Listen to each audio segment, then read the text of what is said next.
Also, the people in Kenya, they use music and storytelling as a way to pass down their traditions and culture to their children.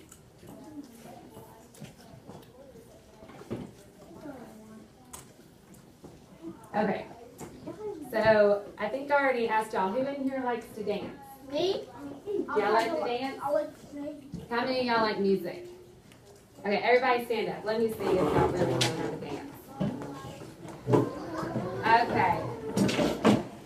I'm going to see. I'm going to throw some words out there and see if y'all know what to do. All right? Now watch me whip. Watch me nay-nay. Okay. Y'all know that. All right. How many of y'all can dab? Okay. What about hit the folks? Okay. How many of y'all can do the room man? Okay. Sit back down. Those are all dances that we do here, right? Yeah. If we were to go to Kenya and we were to start doing the running man down the street, they probably look at us like, what in the world is that person doing? Or if we were walking, like my little girl walks into Walmart and she's like dabbing and all this stuff, they'd be looking at her like, what is wrong with her that she keeps putting her head in her arm like that? She's only 5, but okay, we're gonna watch this video, and this is kids that are probably about y'all's age, and I just want y'all to see They do this. how they dance and how it's different than how we dance, and maybe how it's similar. Yeah. Well, hold on, let's just watch it right now.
Okay, y'all gotta be good. Okay, you can stand like that and try it.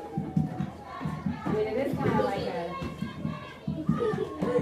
a line dance kind of thing, like the wobble. Okay, so that was for kids y'all's age dancing, and that was to more traditional music. This is another video. These girls are probably about 12 or 13 years old, and they're at school.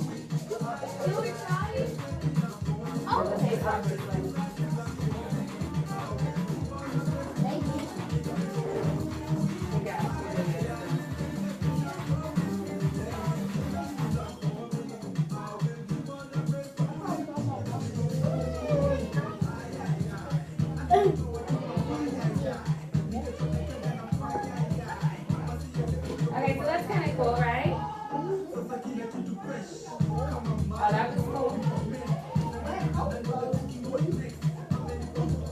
So it's different than how we dance here, right? But that's part of their culture there. Okay, let me get back to the.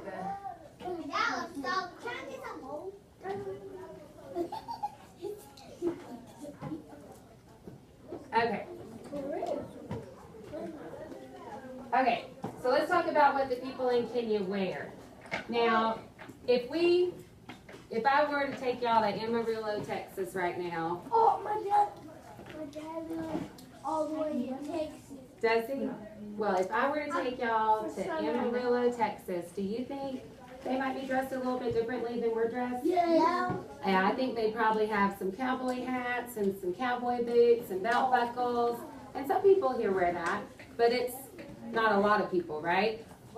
Well, the people in Kenya who live in the cities, like the apartments that we saw when Miss Aaliyah taught that lesson, the people who live there in the cities, they wear jeans and t-shirts. Women in Kenya like to wear bright colored clothes. So bright yellows and bright purples and bright reds. They also will wear, they'll take a long piece of material and wrap it around, and they can wear it as a skirt, or they will take it and tie it across this way and carry their baby in it, in the front or in the back, which is kind of cool. The women also wear headscarves. Have you ever seen, I see people here all the time wearing scarves on their head too. Yes?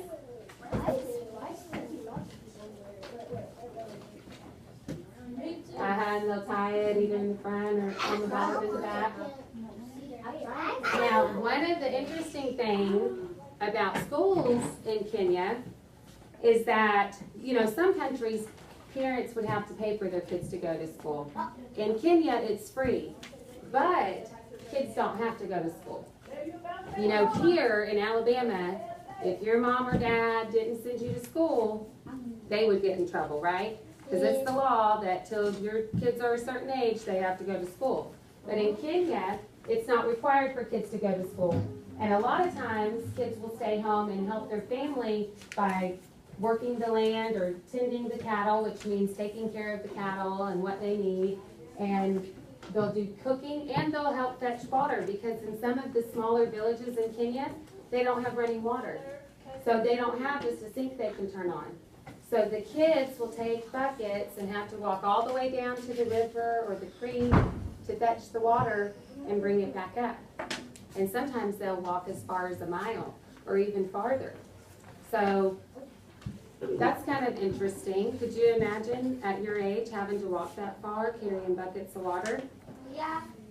You could? I think it would take a long time.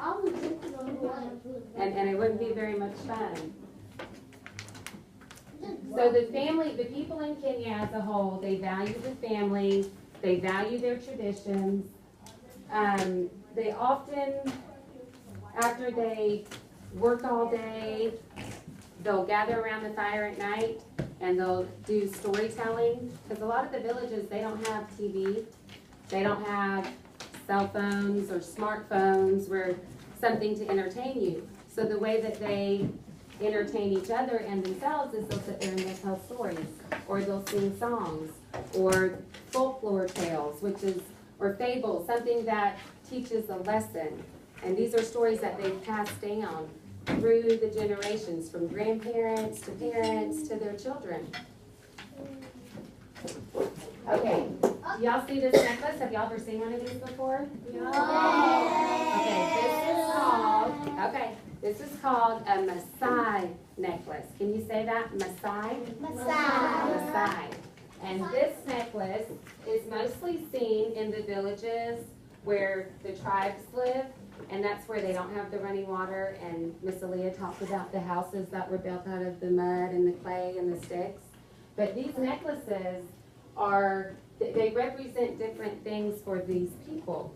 And I have up here this picture of this Maasai, and they're made out of beads. And the white represents purity.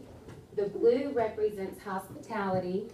Hospitality means if somebody comes to your house, or you don't just shut the door in their face, you welcome them and you're kind, and do you need a drink of water? That's what it means to be hospitable, okay? Yellow for energy. Black is for, just like the flag, The people. And red is for bravery. So, what we're going to do now, and our last little thing we're going to do today, is I'm going to have each of y'all make a Maasai necklace to take home with you. And when you take it home, you can tell your brother, your sister, your mother, your daddy, your grandmother, whoever you want, what this Maasai necklace means, that people in Kenya wear these, and if you remember what the colors stand for. So once you color this, you'll color it, when you sit it down on your desk, you'll want to color it this way, I think. I guess it doesn't matter. So that it's standing up, and then look, after you're done coloring it, it's like a necklace. It's like a Maasai. Do you like it? Does it look good? Okay, so we're going to pass these out. They are. Well, once you color them, they'll be really cool.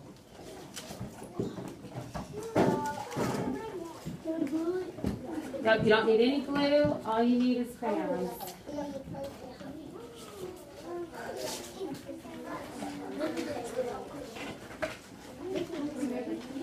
Second one.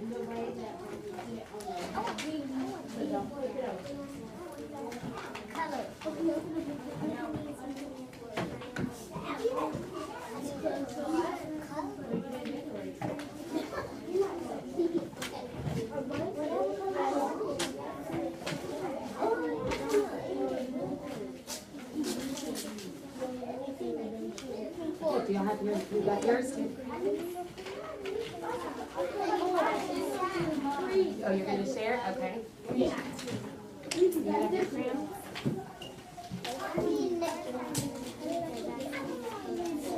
Okay, well, we might have to share with each other. That's fine. Oh, thank you. That was so nice. Okay, as y'all are working on these, I'm going to come around and staple your pages to your Kenya book.